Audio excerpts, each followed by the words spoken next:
But right now, we have a very special person here to speak to everyone, Professor Nicholas Giordano, who was kind enough to be our commissioner when we had the simulated convention in Colonial Williamsburg. Well, good evening, everyone, and just very short and real quick. How many people in this room are trust Congress?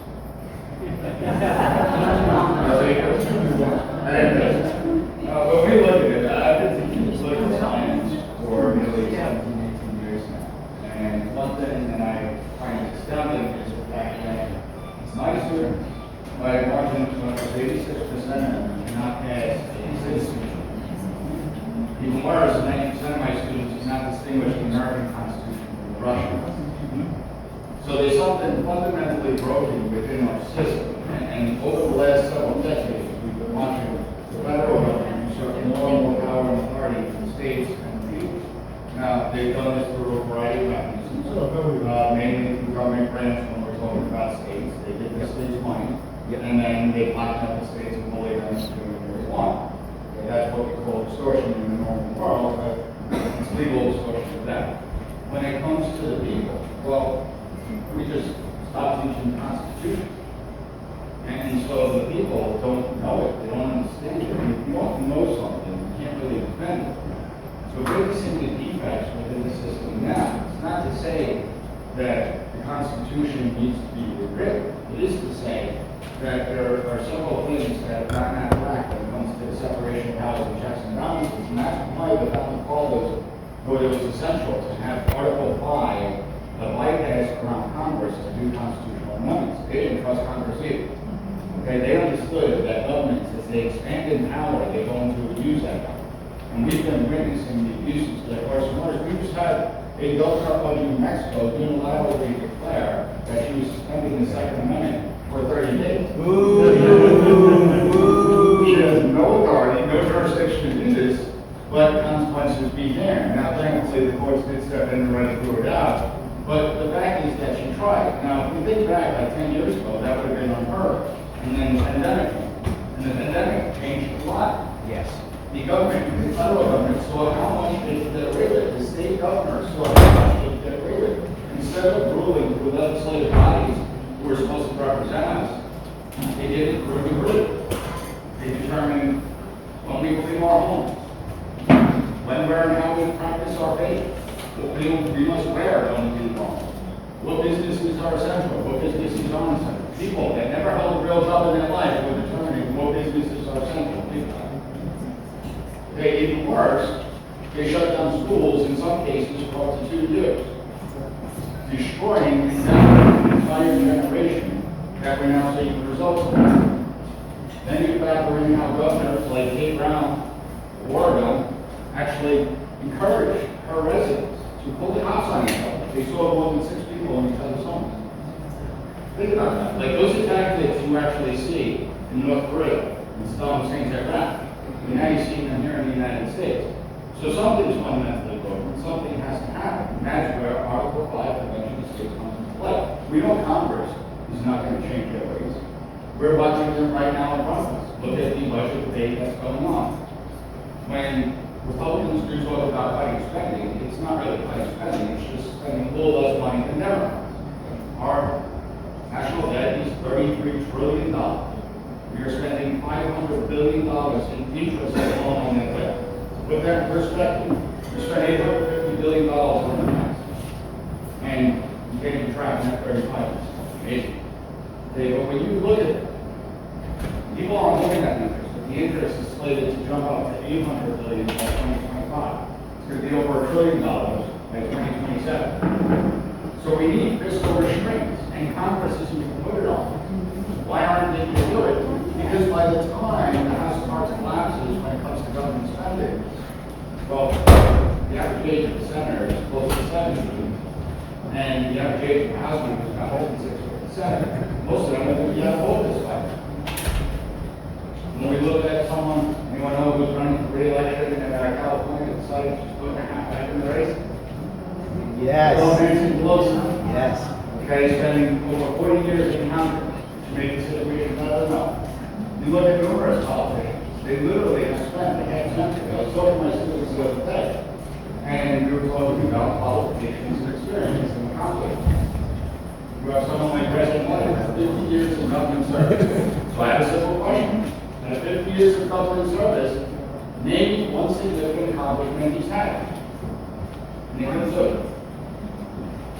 Mitch McConnell and Nancy Pelosi will. Name an accomplishment that they had. They couldn't do it. They bomb people. Right? They do bomb people.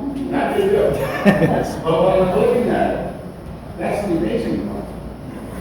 People have equated length of service into experience and qualification. Just because you spend 30 years in something or 40 years in something doesn't mean you're good at it. You still could be terrible at your job. And many of our congressmen and women are. So we need to do something to change the dynamics. See, the founding fathers, when they first set up and established the Constitution, Article 1, Sections 2 and 3 laid out terms of Congress. Being the House of Representatives, 25 years old, citizen for 7 years, and a resident of the state of Rhode.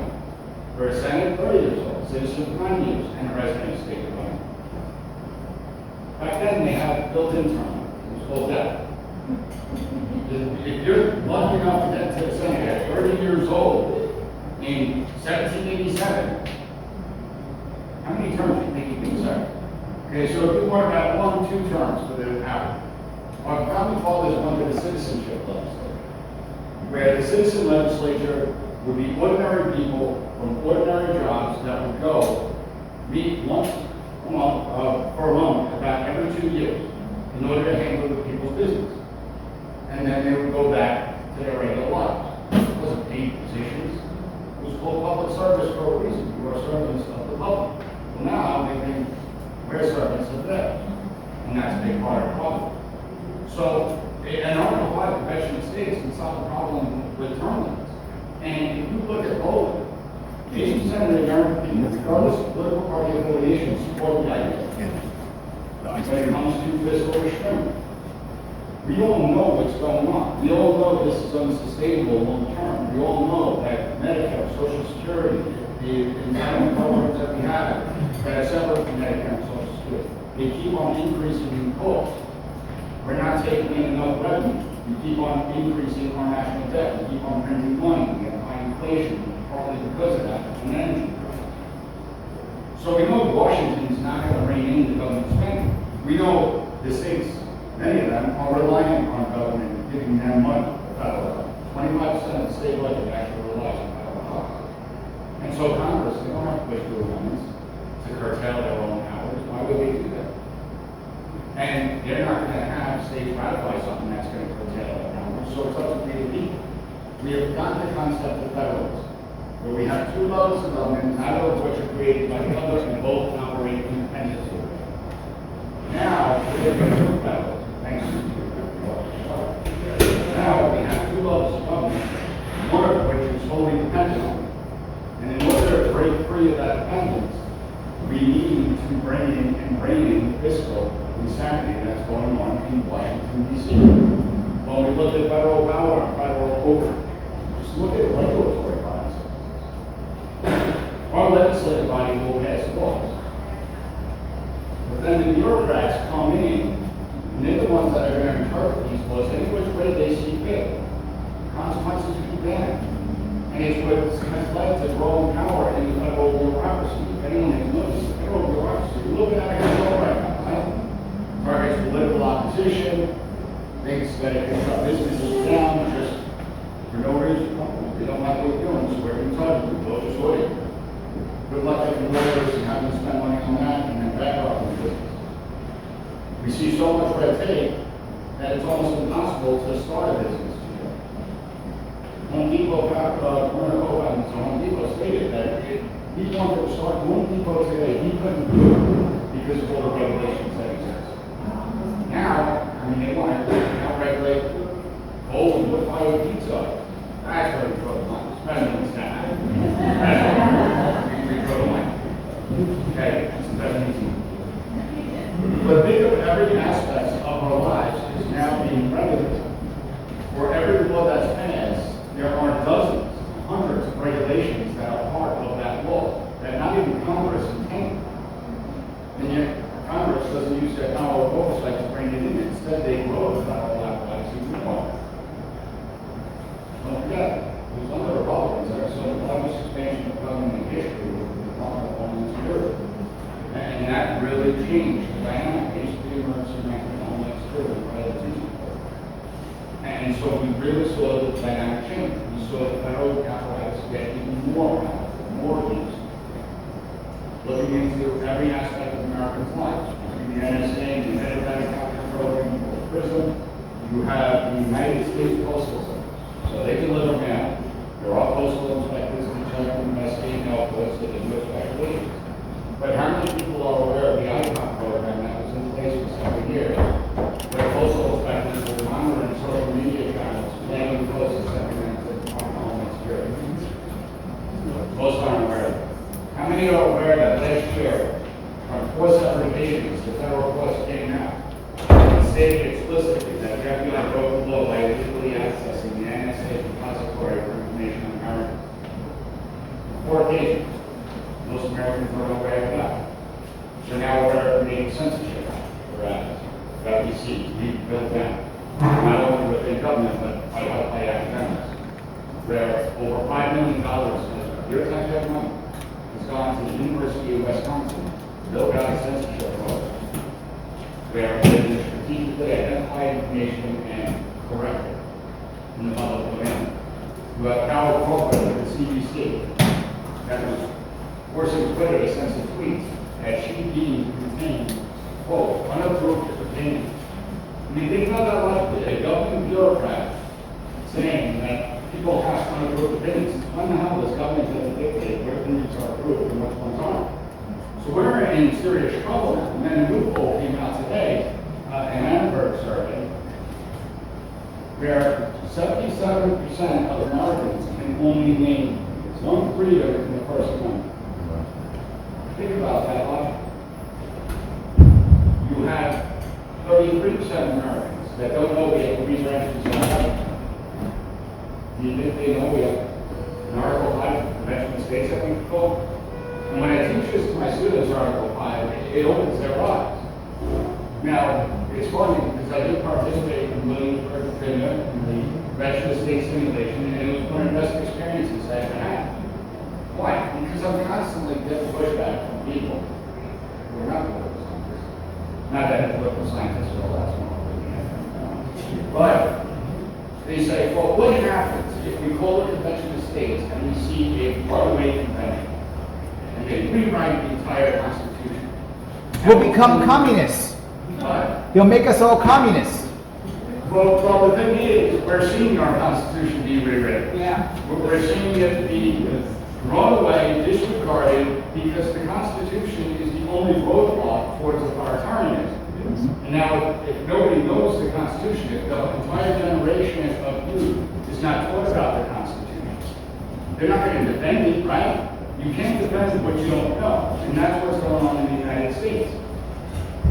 So when we look at this, the idea of a runaway convention is an impossibility. It's not going to happen, and I'll tell you why.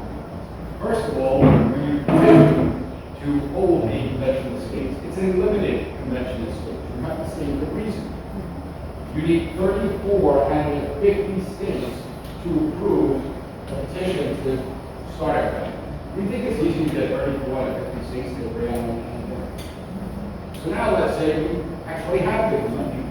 We finally get a push through. Now, when I was in Williamsburg, Virginia, and we were participating in the convention of states simulation, I went down there making assumptions.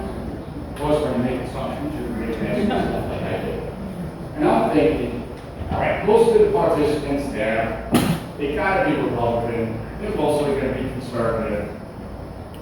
We're easily gonna be able to push amendments when it comes to things like term limits, fiscal restraint, bringing in federal power. Wait, I don't know. Okay? And it's really amazing. So here are a lot of people that are like-minded that, while we all agree that term limits should be in place, there was a lot of dispute about what the term limit should consist of. Should it be 6 terms in the House to total 12 years and 2 terms in the Senate to total 12 years? Should it be 18 years in Congress? Doesn't matter if it's the upper house or lower house. And there was a lot of dispute. And it was really hard to get any real agreements out of it.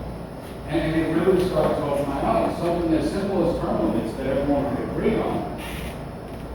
Well, it's easy in theory, but when you start with the specifics, it gets a lot more difficult. Reigning in judicial power.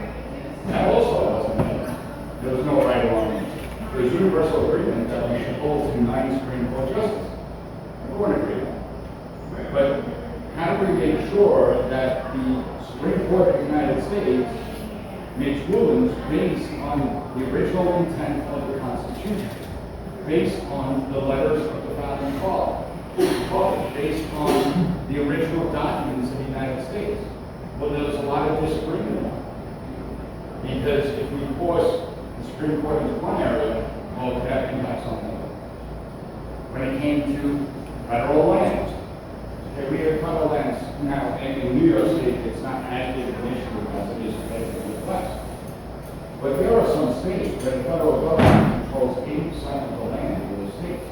And there's no legal. And they control all the resources on those things. And those states can use in order to make their state better, improve their states, invite employers into their state to create jobs and expand. So there's a lot of complicated issues. Fiscal restraint. I sat on the fiscal restraint committee. Again, this is something I thought, we'll come to an agreement, right? We'll have it done in like 2 hours and then we'll just be able to hang out and enjoy the way to the very beginning. Okay? Took us over a day to come up with something. Why? Because what type of restraint do we put in? And then we have to worry. You know, there are times where the government, you know, there's a lot of people that talk about balanced budget. I support a balanced budget. But there are times where the federal government's going to have to spend more money, right? We're in the middle of a world war, which God only knows this president's dumping us into. Then we're going to have to spend more money than we're taking in. And so we have to make caveats. What if we're facing an economic depression? And then how do we prove that? Because you don't want Congress to just make excuses to spend more than we're taking in. Oh, it's an economic depression, so we need to, you know, it's expensive. And so we need to spend more money. And so we had to come up with certain tools and mechanisms where, you know, 3/4 of Congress we're able to suspend the balanced budget if there is some type of national emergency. Now, 3/4 of Congress getting them to vote on something was much more difficult than just getting a majority in the House and 6 votes in the Senate. So we did put in something. I wanted to see something that got shot down, but I think it was brilliant. I wanted to tie congressional salaries to the actual budget, where if Congress spends more than they're taking in, their salaries get reduced by 10%. And every subsequent year, they get, so an average congressional salary is about $175,000. So after year 1, it will drop down to $158,000. After year 2, it will drop down another 10%. After year 3. Do you think if Congress had stayed in the game and it was their paychecks on the line, do you think they'd be a little bit more responsible with taxpayers? Do you think we'd see billions upon billions of dollars coming to the law that we spent over $500 billion on democracy programs in Venezuela over the last 5 years? How well is that working? And well, more democratic today or more autocratic? Exactly. And we just, Biden administration just approved 450,000 work permits for Venezuelans that were crossed over into on the border. So when you look at it, we're spending money on democracy programs down there. The Venezuelans are coming up here. Touch us on the program. We also spent $400 billion on building walls, not here in the United States, but building walls in Tunisia, building walls in Egypt, Jordan, Oman. Interesting. Walls work over there, they don't work over here. So something is broken. So when we call the convention of states, anyone that thinks that the convention is going to be run away, it is foolish. They never participated in the convention of states. They wouldn't know because they didn't participate. The reality is that we thought, every single person here thought they had good ideas. They didn't realize that it would be difficult to get an agreement. Just a simple majority to support those amendments, to send them out of committee to the floor, and then we would all go back to the states. And even if it did go back to the states, in order to get those amendments ratified to the Constitution, we would need 38 states to do that. 38 states. So it's difficult enough to get 34 states to do it. it's really going to be difficult to get 38 state legislative bodies or ratifying conventions to approve these amendments. So does anyone think that we're going to see some type of radical proposal ban on the Second Amendment and that 38 states would approve something like that? That is not going to happen, especially when you consider the makeup of the states. Okay, while President Biden may be in the White House, while the Democrats control the Senate, while we're in the one straight state of New York that has been under the Democrats' totalitarianism for the last couple of years, when we look at it, they're not going to be the ones to dominate these conventional states. Okay, Republicans actually have the majority of state legislative bodies. Because about 22, we control both houses in the states. Democrats control both houses in 17 states. The rest are mixed. You have Republicans controlling one house, Democrats controlling another. So even if a controversial amendment was proposed, it probably would get approved at the states, and even if it did, it would never survive the actual ratification process. There are a lot of myths, and there is a certain group of people that don't want to see conventions. And includes Democrats and Republicans. Why? Because the convention of states actually returns the power back to the people the way it was intended. The convention of states limits the government's power. And that's why they don't use it. The convention of states will limit the lobbyists and the influence that they have over the system, the dark money within the system. It limits their power. And that's why they don't want to see the convention of states. If you notice something that's been occurring, and I've noticed this throughout my career, every single issue, the knee-jerk reaction is to look to the federal government to solve the problem. Yes. That's every single issue. And Republicans, Democrats, conservatives, progressives are all guilty. Now, progressives and Democrats, they like governments. But Republicans that preach and conservatives that preach for limited government, why are we looking for the government to solve our problems for us? We have responsibilities and obligations in our own community without government. And when it does require some government involvement, well, that's where we need to start with local government and then work. Unfortunately, both Republicans and Democrats have invited in the federal government. And as the power expands within the federal government, the people are the ones that suffer. It is our liberties that get hurt. Where most Americans think it's government that allows us to exercise our liberties, that it's government that gives us that. No. A liberty is inherent because we're human beings. Nothing falls laid out with it. And unfortunately, most Americans don't know that. We have a major problem with big problems. But the biggest problem is that the federal government has gotten so massive that even they don't know how many federal agencies there are. And this is probably one of the most striking aspects.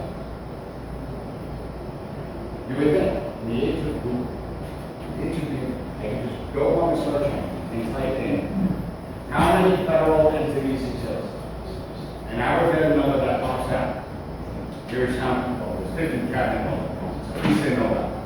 But here's how many agencies, here's how many sub-agencies exist, here's how many regulatory commissions exist, here's how many governing corporations exist. It should all be laid out very clearly. You know that Congress actually had to commission a study to determine how many federal entities we have? But here's the kicker. It has the Government Accountability Office, National Archives, the Federal Register, and then OPM, the Office of Personnel Management. Think about this stuff. They all came back with different numbers. Every single one came back with a different number. Was anyone right? No. Well, actually, I shouldn't say that. We still don't know. We still don't know. There hasn't been any type of universal agreement on how many federal agencies exist. When this country was first founded, there was 3 cabinet level departments. That's it. State to handle diplomacy and foreign affairs, Treasury to handle monetary policy, and the court. Got myself a time. Now, there's some that came about that we understand, like I would not want to travel without the Department of Transportation and the FAA controlling the skies. Right? I don't want to go on an airplane if every single state has to make up their own rules as to where that would be a disaster. So we understand that there has to be some And where are those that preach about limited government and yet they constantly vote to expand government? We don't hold our politicians accountable, and that's why we're in this mess in the first place. The American people have withdrawn from the political process. Our voter turnout is actually absolutely horrendous, particularly at the local level. And look at the results we're getting. People wonder why. Well, it's because we're not participating. We're not making demands of our government. We, the people, are out in the states as well as this time. And we need to have our voices heard. And the best mechanism to do that I see, to rein in the federal apparatus, is through a convention of states. Because Congress is not going to do it themselves. We have seen it. It's clear that it doesn't matter if Democrats are in power, Republicans are in power, budgets have expanded, debt has expanded, wars have begun, even though there's not been an active declaration of war since World War II. We just transfer the taxpayers' money out, consequences begin. So it's time for the American people to step up, and we want them to take questions. So I want to open up to questions, because we need to have a dialogue, and thoughts, opinions, what's your questions and concerns, and can I answer them? I'm just a little concerned about some of the statistics. I taught history for 25 years. Be very. I did, and I immediately got a constitutional advance, a contract with my congressman, got a constitutional advance for every single student that required our initiative. So I'm kind of shocked, because I have to say, a lot of my students from every gamut of ability knew instinctively, and I do think, public broadcasting and cop shows, they know their constitutional moments, they know certain things innately. Because of that, no matter how many high level students they taught, how many low level students they taught. So I'm kind of surprised. And I know the New York City public school teachers do have my standards, and they're mandated or required to take civics senior year. So I'm kind of confused by that. Well, here's the thing. So when I did my student constitutional lesson, another programs. And I do it because I like change, and we change, especially when students first. You embarrass them, there's no safe spaces in my class. And what I do is I did the Russian Constitution. And I just replaced Russian Federation and Duma today. Now these are college students. So Russian Federation is now the United States, Duma is now Congress. I want you to read it. I want you to write 2 paragraphs on what you think of this document, this Constitution. And we're going to discuss it in class. Now, I teach over 235 students this semester. There's a handful of students that will email me and say this isn't the Constitution. And that should be the assignment. One sentence, this is not the United States Constitution. Instead, what do I get? I get these long, detailed responses about the foresight of the founding fathers, how brilliant the founding fathers were to talk about pension systems, healthcare. Because the Russian Constitution was developed in 1991 or 1992 at the collapse of the Soviet Union. So it's a modern day constitution. And they'll talk about how great this document is. I keep the stats. 90% of my students cannot distinguish the Russian Constitution from the American Constitution. And the Russian Constitution starts off with we, the multinational, we the me. Okay? That's entrapment. So the question is, what are students actually learning? And one of the things that we look at is that civics, the half year of government that they get at their CDU. Well, a half year of government, and I know that they get some government in 4th grade and 7th and 8th grade, they get a little bit of government.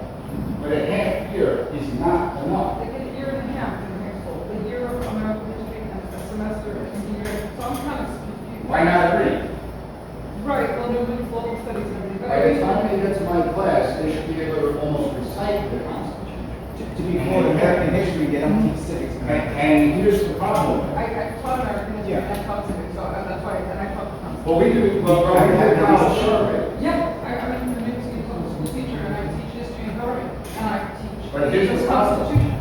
Here's the Put problem. it into the hands of my Some teachers teach. That, yes, The majority of teachers do not. In fact, you're the outlaw. they'll teach parts of the Constitution and they put in their own interpretation. But in our surveys, and I'm talking about at the collegiate level, the number one response as to why they never read the Constitution after 13 years of an education, at least 13 years, It was never assigned to me. Yes. It was never assigned for me to read the full Constitution. Never assigned. I never read the Declaration of Independence. Our education system has a plan. Only 13% of students are proficient in American history, and 22% are proficient in American civics. New York State performed twice below the national average when it comes to proficiency levels in education. What did the Board of Regents do? Instead of saying, oh my God, this is horrific, we need to fix this, they said, we're actually going to change the definition of what it means to be proficient to reflect the new normal. That was a direct quote from the New York State Board of Regents. Yes, it's true. I was threatened many times with past students, and I said, I'm not going to put my name in the academic report, you go ahead and do that. So then it's true that they get threatened, many teachers do. And students just get So cycled up. there's this corruption and deep-seated corruption, absolutely, I agree completely. Well, here's the thing, and listen, I'm not bashing mathematics, I just wasn't good. But I remember when I was in 10th grade, and I remember focused on sequential math, binomials, and trinomials.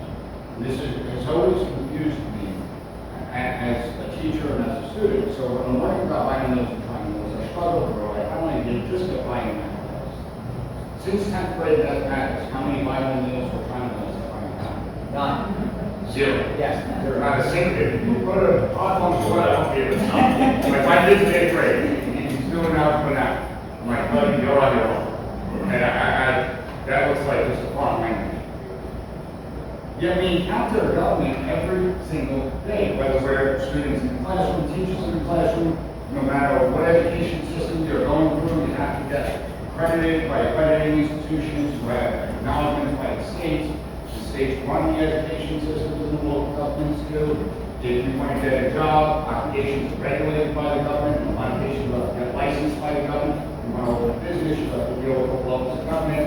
You fill up your car with gas, you go to the grocery store, you're dealing with government. Every aspect of our life involves government. And yet we don't teach it like that.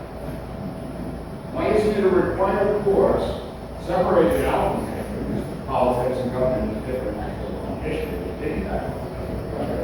Well, why aren't students learning about government each and every day? Why, when I read about Article 5, the students look at me dumbfounded that they never even heard about the Article 5 of the Convention of States? Why, when they look at the Russian Constitution, think it's the American Constitution? The Russian Constitution, it's a long document, but I ain't got it down to the page. But it has 7 articles. The Constitution has 7. That's it. We are one of the youngest countries in the world with the oldest codified constitution. We're a good civilization that have existed for thousands. Yet our constitution is the only constitution that has survived. Why is that the case? That hasn't been followed. It has to change constantly. One, because there are mechanisms that are put in place. Because our constitution is enhanced by the power of knowledge. Our constitution is the one constitution that actually constrains governmental power, limits governmental power. Our Constitution is one Constitution that says what the government cannot do, even though they do anyway. When you look at other constitutions around the world, their constitutions empower their government. And we're losing it all because we don't know our Constitution. And because the bureaucrats that have been there for 40, 50 years have taken advantage of it. I'd love to give them my constitutional sense. Imagine how many of them would feel. Imagine, I should have done the whole thing.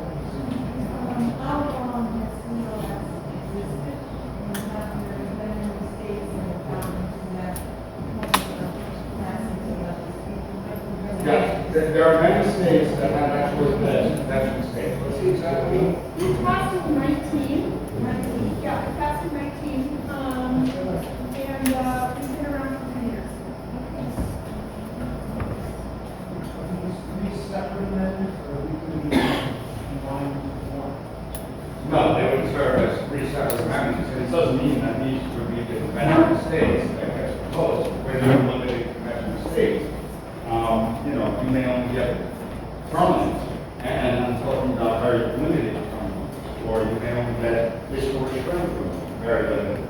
So that's why the idea of the runaway convention is a joke. It's not going to happen. Just to feed off the discussion of the moment, 1972 to 73, prohibition of high school stop teaching civics.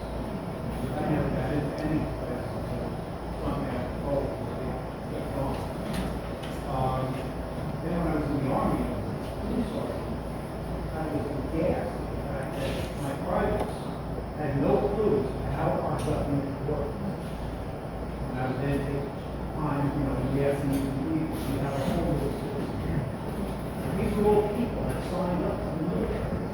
Wrote a check to the government, signed away their lives. They have no idea that how the government can send them to harm for And listen, I'm not surprised. I mean, it's not just my students. I did a speech to a corporation that has over 2,000 employees. And prior to the speech, I made them take the same constitutional exercise that my students have. Only they actually had it easier. Because my students, the citizenship exam I give them is fill in the blank. Because it's easy questions. Who is the Speaker of the House? Who has the power to declare war or branch of government? Who's the father of the Constitution? So it's fill in the blank. When I gave it to this corporation, it was multiple choice. And guess what? The results were the same. They did better on one question. I forget what the question was. They did better on one question compared to my students. But still, 86% of them failed the citizenship exam. 90% of them couldn't identify and differentiate between America from the right Constitution. So it shows you it's not limited by age. But the problem is that the youth are extremely important because they're the future leaders. We don't treat them as if they're the future leaders. And now we live in this bizarre time where it's popular or fashionable to bash the United States, to denigrate the United States, to denigrate our founding, say that the country was built just simply in sin, slavery, and that was it. That was the sole purpose of it. Well, how many people are going to have a loyalty to the country if they think their country was just simply founded in sin? And we're seeing the results of this. We're seeing the effects. Patriotism is that 37% of people believe patriotism is important in our society. Without patriotism, you don't have it. And this is the fear that I have that's going on. We're seeing our Constitution and the Founding Fathers get decimated in classrooms around the country. And unfortunately, there's not enough people that are standing up and speaking out about this. Listen, this is a country that's not free from sin. Our Constitution is not some perfect knife. We have our flaws. But we've tried to advance as a society and create this more perfect human. We recognize the sins that we've committed, and we admit that publicly. We teach it. More people, more students know about slavery, things like the frailties of my question than they do about Constitution. I just want to give a lot of confidence to being a leader in terms of activism that is happening with other groups. Both back action, back and back, 5 cases of groups, amendment, only 4, where you guys are taking that, but we're happy with the 19 cases that are involved. One of the challenges they talked about was having someone with the balls to be the first one after the site. A lot of people are thinking be relevant to the design an amendment, but we weren't the first one up. But I think we had someone today who's been set out the first one to step up. What are the other challenges where I see a citizen, citizen body, but they're doing a lot of essential work to manage, election fraud, things like that going on, and in fact, our ability to get this change. We have the most perfect and secure election.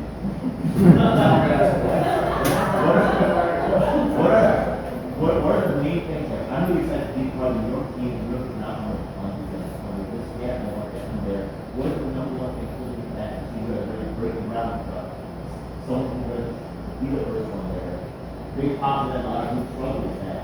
What else do you need to get this one? So I'll explain 2 things. One, the election, great, and then the because Congressman Zeller, all Congressman Zeller, he actually made major advances in this election for government compared to previous thing. And I don't want to make it a Republican Democrat. I think both parties are a problem, and there are some that act as statesmen, like the Rand Pauls of the world, that will put principle and do what's in the best interest of the United States rather than just go along with talking points. But when we look at New York, the idea of elections and citizens voting. When we say that there was the safest, most secure election, I'm not going to go down the rabbit hole of voting systems around the lane. I don't have to go down there. All I have to say is we switched the mechanism of voting 6 months before an election. Our entire way that we have voted for decades was switched. And it was flawless. You you believe that, we're talking about a government, New York State government, that can't even fix a pothole. And we're supposed to pretend that there wasn't anything wrong? And then you look at it, and the way it was done, I mean, you know, when we had the primaries prior to the general election, $400,000 from one district and a half that thrown out and validated because it had burned filled out correctly. And yet, all in the 2020 election, which was approved, hardly anything got thrown out. That's bizarre, the numbers don't drive. Even in normal election times, we see a 3% ballot rejection. This election was like 26% or 27%, I don't remember the exact. But it's so high. Now, what do we need to do in New York? I go around this state criticizing the nations, both political parties. But I focus a lot on Republicans, because Republicans, why do you have Republicans there? Well, because they were bandits. They have gone into areas for decades, because we can't win those areas. And so we're not going to get involved in those areas. We're not going to talk to the people. Yep. Something that we need to do, forget political party, something that we need to do is not speak to people who agree with us. Speak to the people that they actually have an open mind. I go around to places where they don't believe in limited government like I do, or they say that. But all I'll do is ask questions. I'm not a big believer in dictating to people that disagree, because the second that I start dictating to them, they're tuning me out, they're not listening. The second I criticize the president and just name call, they're tuning me out, they're not listening. So what I'll do is I'll just ask questions. Are you happy with the conditions of the state? No. Do you like traveling on any of the roadways of the city? No. Do you like the tolls that we're paying? Do you like this new idea of the rush hour taxes that are being thrown on you when you drive into certain areas? The congestion taxes? No. Are you satisfied with the communities and the homeless life? No. And everything's no. And then they just plain seats. Who's in power again? What controls what? Oh, it doesn't, you don't need a single Republican vote to get anything through. So, you can't sit there and say, Republicans are equally responsible because they don't do anything and they have no power whatsoever. And so it starts to open people's eyes. They start, and listen, there's going to be the bombers. If someone's sitting there and they're hardcore ideological, they'll actually find it. But there are so many people that aren't. And we should be going into communities that have been lonely. Maybe if you went into those communities, you start winning 5 to 10%. Well, then you'll start winning the election. Then you'll start winning legislative seats on the state level. Then you can win the governorship. Then you can get maybe the COS legislation. And I think that's the key. The next election is going to be good. Because I do think that New Yorkers are getting to hell. I mean, if you look at what's up in Lost Party, that was the amount of New Yorkers that left New York State. Yeah. Had they not left New York State, Stop. I got something very important to say about what you just said. I mean, I'm in agreement 100% with your statement. I'm a district leader. I really am in this business here because I really believe in the party system. And I agree. I mean, I'm a history teacher myself, and you know, we have a problem, a constitutional problem. Unfortunately, you don't understand anything about the media. The media is really corporate. They are the ones that are driving this train right now for ratings. Because they definitely control the narrative. Okay, if this was Donald Trump or somebody who was they perceived to be a threat to them, they would go after them immediately, and this would be in the media all the time. I mean, when the spoken about George Santo came up, I mean, I spoke with Dion about it. It's like, oh my God, 10-10 win every 10 minutes, nailing the Republican Party. 10 minutes. I mean, I know most of the time I speak with the radio on, and they were 3 o'clock in the morning talking about the Republican Party and George Santo. George Santo and the Republican Party. Every 5-10 minutes, I was listening, I was paying attention. Now, my concern is, you see that, I wish we had a Republican Party. We really don't. Thank you. It's a sham. Thank you. I mean, he's an activist like I am. He wants the best for the country. I mean, it's part of, the young, Republicans and everything in New York Republic. This is the problem, I mean, it's just, you have no idea, I'm fighting them right now. I'm trying to develop a Republican Party by actually having a border file issued to me with the border information in New York County, so we can call these people up, the Republicans and conservatives and independents, and actually start a Republican Party. Guess what? Board of Elections is blocking it. The New York County Republicans are blocking it. Yes. The state Republicans are also blocking it. Yes. This is crazy. And then if you get to see the new border file, the new border machines that were actually approved by New York State, which are prone to fraud. I mean, there will never be another Republican who's going to win the election. There were 3 commissioners. One of them was a Democrat. He was fighting the machines. The other 2 Democrats, the other 2 commissioners in the Board of Election in Albany who actually voted for this machine that will ensure that a Republican will never win because they are easily manipulated. Were 2 Republicans. Well, that's. And by the way, they use also the Board of Election as a weapon. 100%. I'm really afraid of it. Yes. I am afraid of it because, I I got have hit a last club, year. I have a club, they can make up anything they want. Before, I got handcuffs in my hands. He's from Upper Manhattan. I'm I mean, gonna this is reiterate crazy. this issue. Let's This is really, please stop I mean, we pretending don't have a Republicans are gonna win. It's a He's unicorn that we correct. have. They're not. 6.8 We gotta get these million people voted. Democrats in this state, 2.5 million Republicans. It's almost 3 to 1 Democrat to Republican. We're losing 300,000 New Yorkers every single year. Most of them are Republican voters. A Republican has not won a statewide election in this state in 22 years. Nothing, not governor, not senator, not AG, Pataki was the last. nothing. Pataki was the last one 22 years ago. Please do not think the Republican Party is going to help you. Go in, look for independents, look for people who don't care, look for people who are unregistered, look for others. Republican Party is not going to help with this. Now, if they, now, by the way, let me say something quick, okay? Now, if they help me, this is a flip over the state.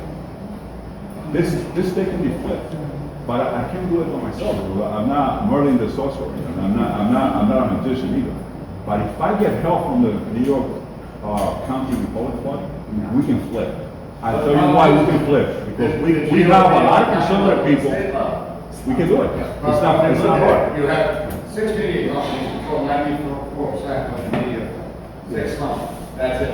Control 94% of the media. The second problem, and as you say, the state GOP apparatus has been an abysmal failure. Why? Because they're more concerned about keeping their positions up. And it's become a big problem. It's very frustrating. And unfortunately, it's led to failures. Now, we are seeing Republican groups crop up outside of the GOP in a sense. We're seeing local Republican clubs being built out. All different areas. Very true. Darren Wax and what he's doing with the New York Republican. We are seeing a lot of changes. We want to challenge them, and we are going to kick their ass in court. But it's a matter of time. And unfortunately, with the GOP and even ordinary people, we don't have the activist base that other groups. They are activists, they are trained activists, many of them are actually funded by taxpayers, which shouldn't be the case. And they don't have to get out to the vote. My argument is, if you don't talk to people that disagree with you, you're not going to win elections. You're not going to win them over, and you're not going to win elections. And that's the biggest problem. We like speaking to echo chambers. We like speaking to people that already agree with us and validate our opinions. That's not working, and it's not going to. But that's the mindset of the GOP at every level, local, state, and federal.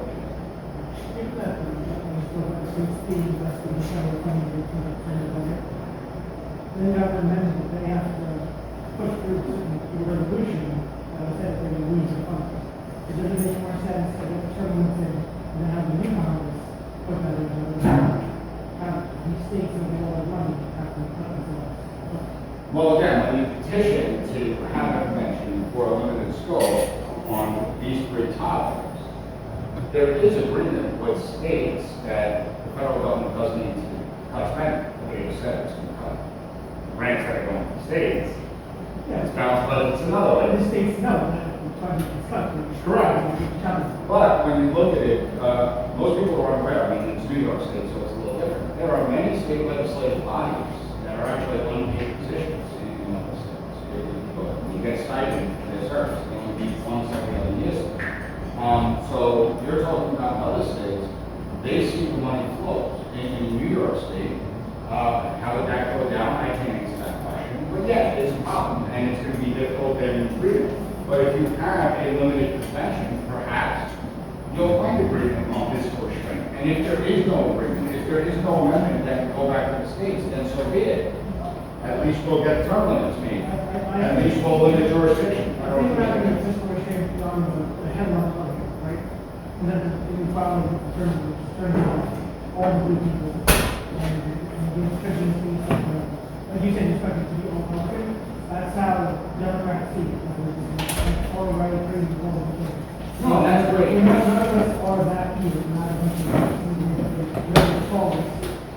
But if you see the fiscal restraints, they just say, well, one of the ones being small. If you say, do you want to get rid of Mitch McConnell?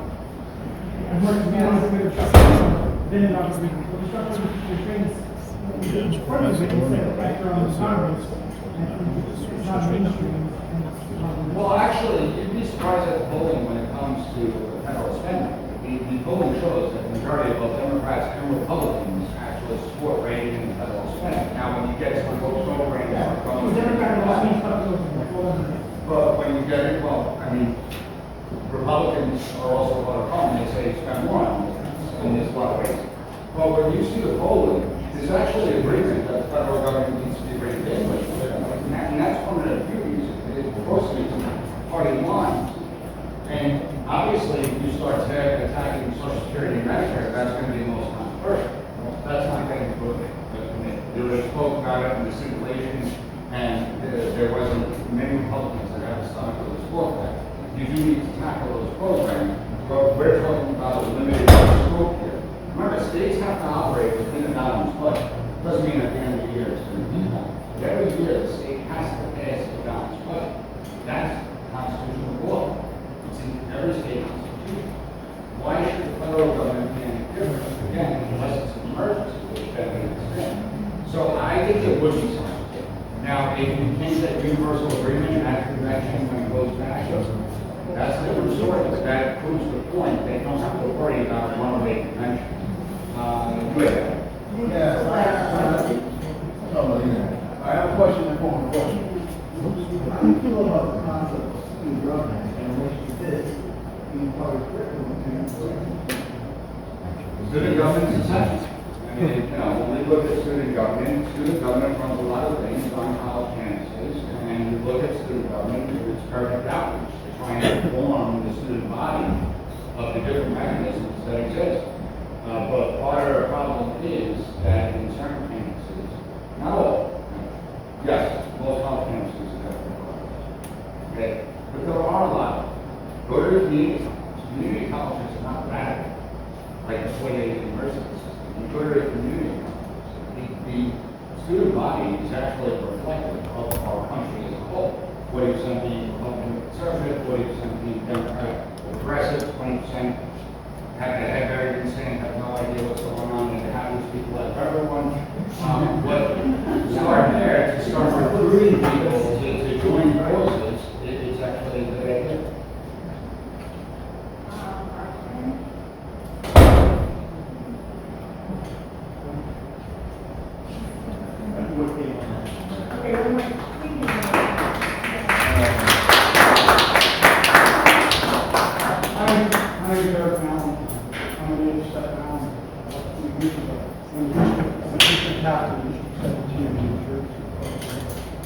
I got a chance to state meeting with Mark Meckler, who's going to ask about how long this education stays around. Mark Meckler is a founder of the Tea Party. Thank you. And one of the things he shared with us was the Tea Party was a success, and it was raised up and became America first as it is. It went to Congress, but the system is broken. The system is broken. You send good people, go to the federal government, not state. You send good people who build the system, and they get absorbed by the system. Hence his emphasis, as well as Michael Carter's, on the convention of states, saying, and realizing Article 5, which is not something new, it's in the Constitution from very beginning. Because the founding fathers, Woodrow Wilson in particular, had the concept and the idea that there might come a time when the federal government would be powerful, but never would correct itself. So Article 5 is nothing new. It's been there from the very beginning. It was made for a time such as now. It's not perfect. The process will not be perfect, but it's what we have. And it's the greatest lever we have. And what you're trying to accomplish here, the reason I'm here is I brought some friends here. I was hoping to get some more people in the room. Like I worship, you know, in New Jersey. I attend church. And the reason I came was to bring people in because I understand that this is a grassroots army. This is, say like the put it in junior manager does education, she said, this is not a microwave solution. It's going to take time. We didn't get into this overnight. So we can't have any full solution. But right now, part of our role is to get the public, get the elected officials, get them to feel once again that they have control over the system, because we all have to involved in unity. You may teach us, I love history, you may teach the Constitution. I'm a product of the education system. I was before, I it wasn't until I took the course at Hillsdale College on the online website, which I highly recommend. You're familiar with Hillsdale College? Hillsdale College has two fantastic courses on the Constitution. When you come to see the don't go on, and you're free. And when you come into COS, it's like coming into the middle of the room. And these people are doing their best to try to explain to you the middle of the movie. But if you take some of these classes, you know, by the way, if you join COS, they got the education of COS is incredible. I came up today in America, and the education model is going IBM used to teach me. Just for full disclosure, you join this organization, let me tell you, these people know what they're doing. They're organized, they have a system. I was here to second. No, But I just want to say, because that's really important. If a convention is called, think of the message that sends down to people. Even if nothing is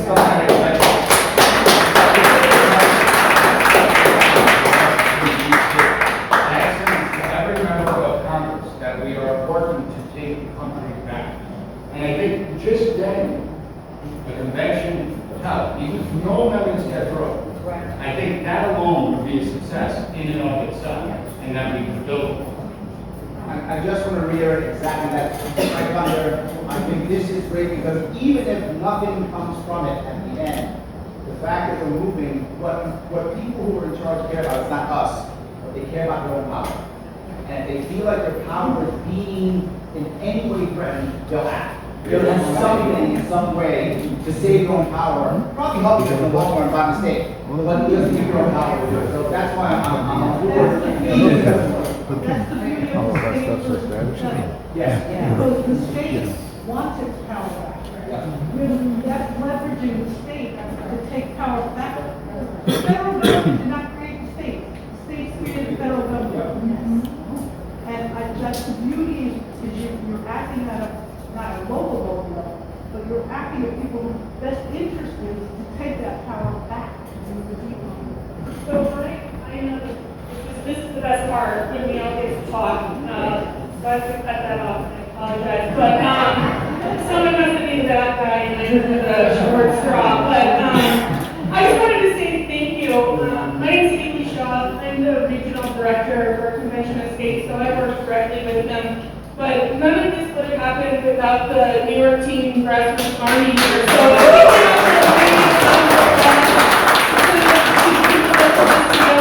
This is not easy to do. It's not easy to get a group of people together to talk about this. So thank you everybody for coming, and thank you Professor Giordano for also coming.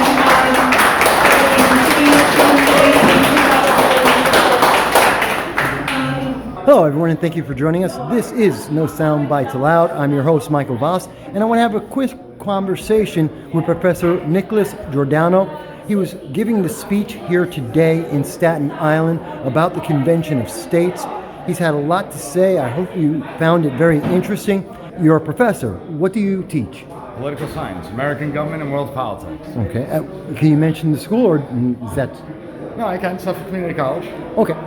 Some of the colleges are very particular about those things, so we like to ask. I'm out of the bag. They know. What made you decide to be part of the Convention of States?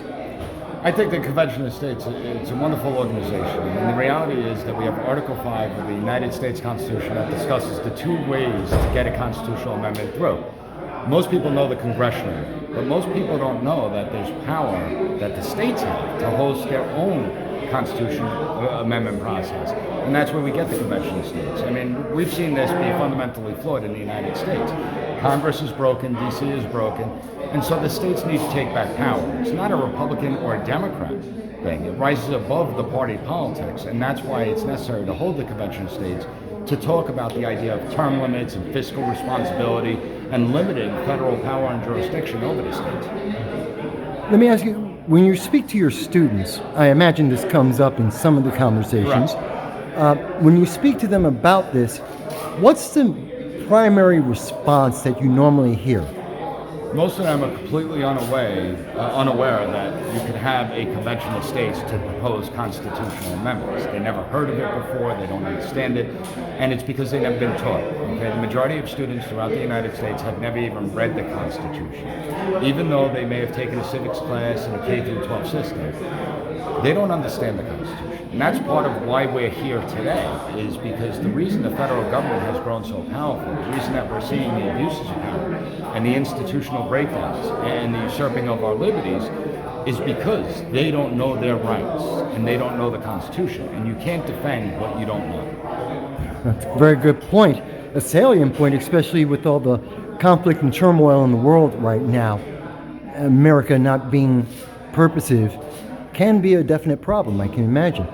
Looking at the response you received today, which did not include the mainstream news media, is there a way we can circumvent that to get more attention on this issue? Yes, I think that with the emergence of social media, it allowed us to build out a bigger vehicle. It allows us to go and reach ordinary Americans that are completely unaware that a convention of states can work and will work if we get it through. So I do think independent journalists are more important today than ever before. If we look at the numbers of the media, of people paying attention to the media, they keep on dropping. And why? It's because Americans aren't trusting the information they're getting. They're seeking alternative sources. So I do think that we now have a vehicle with social media to educate people that, hey, it's not about political parties. It's about the federal and state government and what's the proper role of government within our society, and that we have this Article 5 Convention of States process we can utilize, that even if an amendment doesn't get passed, it sends a powerful message to Washington, D.C. saying, we know the system, we understand the system, we understand our rights, and if you don't hear the people in the states, you're going to be out of office. And I think that's the message you're sending. I know that they're getting ready to pack up. A lot of people are talking in the background. I have only one last question for you, and that is, even given everything that you've discussed throughout the speech today and what you're speaking with us about right now, if there's one thing that you wanted to get across to people that may not have seen everything else, what would that one thing be? Well, anyone could go to conventionofstates.com and get the resources of what an Article 5 convention would look like. They could understand the process behind it. They could dispel the myths of a runaway, the idea of a runaway convention. But the one thing that we need to get by is that we the people have a say. And you need to get involved. Sitting on our hands hasn't worked. And now it's time for people to get active, get involved, understand the system, and take back the power that's rightfully ours. I want to thank you again, Professor Giordano, about giving us your time today and your passion. And we hope that we'll hear more from you, not just because of independent media, but the mainstream media too. Thank you for having me. Thank you. Hello, everyone, and thank you for joining me. This is Michael Voss of No Soundbites Allowed. I am live at the Convention of States here in New York City, actually in Staten Island. We've just had the event which you've seen, and I've had an opportunity to talk to Edwin de la Cruz, who is here with us, and he was speaking at the event, and I just want to take a moment. Edwin, you were speaking very strongly about the ways we need to change, which is what the Convention of States is about. We are. And I wanted to ask you, first, what was your reason for coming to this event? Oh, I support the Constitution, and we are basically facing a threat to the republic at the moment, because the Constitution is being basically shredded into pieces by radicals to the left and also progressives. And it's a very strong concern, because if we do not have a Constitution, we don't have a republic anymore. And as you can see, we are weaponizing our court system. We want to pack the courts. We are opening the borders. We are basically, the end game of opening those borders is to allow those migrants to come here and vote by allowing them access to state IDs, and those state IDs are now, like in Pennsylvania, allowing people just to come in and vote. So if you came from Mexico yesterday, you can actually vote in the 2024 election, even though you don't even meet absolutely no qualification whatsoever for citizenship. So citizenship is a threat now. Citizenship is no longer what it was meant to be. And that immediately is a direct assault on the Constitution. Okay. And given those several concerns that you've just mentioned, very serious concerns, especially with the developments in Pennsylvania. New York is also trying to overturn the decision in courts to prevent them from allowing illegal aliens to vote in our elections. In the meeting today, did you get answers for some of the things you're seeking? Yes and no. I'm just kind of, just very concerned about what's going on. And about New York, they don't need any, New York is basically, they do whatever they want. I mean, I have met people in the street that are non-citizen. They're not supposed to be voting, but they voted. They are in the voter file. And they are asking me, how do I apply for citizenship? It's like, this doesn't make any sense. And these are Republicans. These are people that actually voted for the Republican Party, but immediately imagine how many Democrats are just being allowed to vote. It's so we have a court order that says citizenship, no residents are allowed to vote, but they are allowed to vote. So when this happens, this is lawlessness now. This is a direct threat to the state and the city, because what do you really do? I mean, what can't you do? The only thing you can do is take it to court, and how far is that going to go? They're going to ignore their ruling anyway. Because like I said before, there's a one-party system. So voters have no other choice but to vote for the same people again and again. And the progressives are following ideology. They're no longer following what the people want. It doesn't matter to them anymore. Chuck Schumer knows that the border is open. He's a Democrat, he's a progressive, he's one of the most powerful politicians in the government. He knows that it's open. He knows that this is wrong. Is he doing anything about it? No. He's trying to get them work papers. What about the people here in the States and the city that are looking for work? You have these people competing with them. This is an impeachable offense, because you are no longer doing what the people hire you to do. You are doing what the ideology of the progressives want you to do. And this is a direct threat to this whole Constitution and this whole republic, because you no longer have law and order in government. Well, let me ask you this. Given these concerns, given the results we've heard tonight, one of the solutions being offered by the Convention of States, let me ask you, for those who are saying, I'm not sure what to do next. I live in New York State. It is a single-party rule by Democrats. You've highlighted some of the issues with many of the politicians, like Chuck Schumer, that respond only to that one party. What would you say to someone who says, I don't know what to do?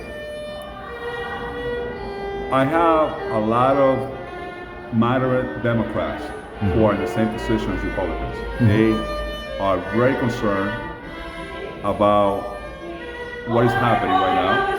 And what the Republicans need to do is we need to work with a lot of moderate Democrats to bring them in power and get the progressives out of power. We need them to primary them, and we need to have the Democrats actually take back their party so law and order can come back, so normality can come back.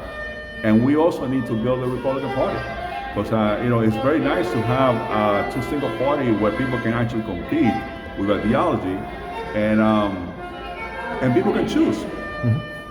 But what the 800-pound gorilla is the media. What do you do about the media? But the media doesn't agree with me. Right. So I just want to let people know they can also contact you. You're with the Northern Northern Manhattan Republicans. Yes, grassroots movement. And that is grassroots. That's not with the GOP. It is with the GOP, but we are a club. We are not the Republican Party. We are a club representing the Republican Party, trying to do what the Republican Party is not doing right now. Fair enough.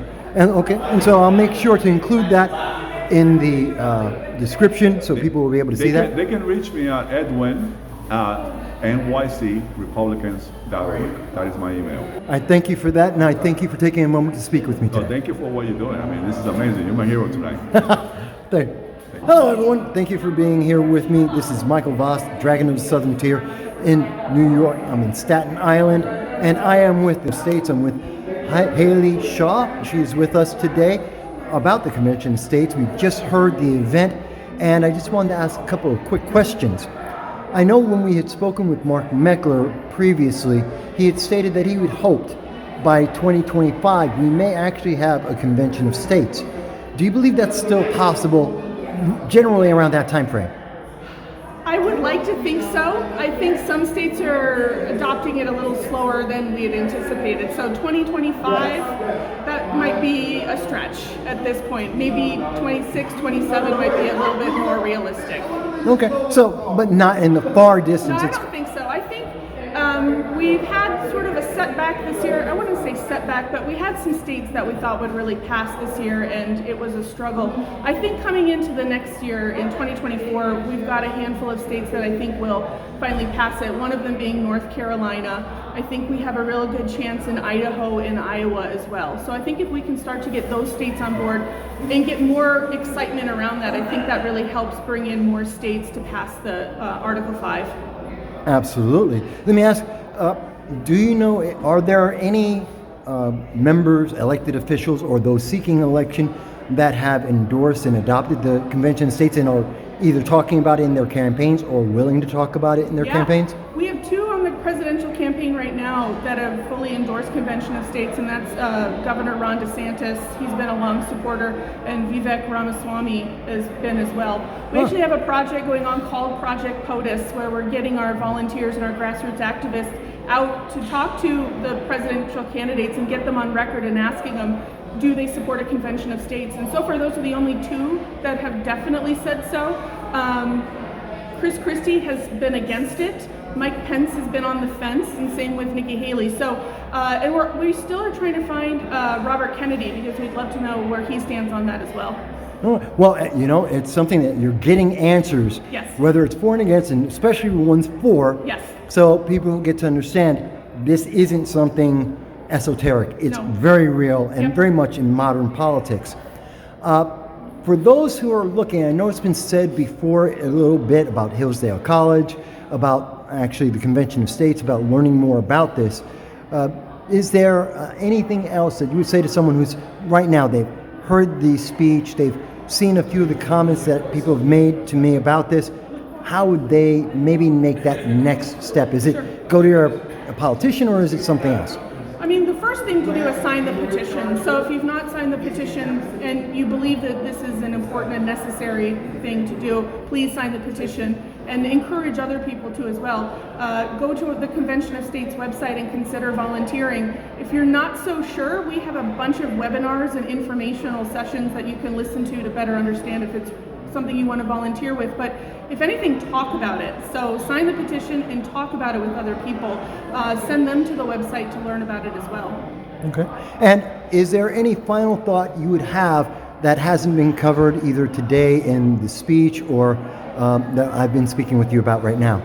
I think the biggest thing to remember is this is put in the Constitution for a reason. It's been used for the states to come together to have a check and a balance on an out-of-control federal government. And I think if the founders came back today, they would scratch their heads and ask why we haven't used it yet, because they put it in the Constitution for moments just like this. So that would be the thing, is it's put in there for a reason, so let's use it to save the Constitution and the Republic. Well, I thank you for that, and I again thank you for having this event today and taking the time to speak with me. Yeah, thank you so much.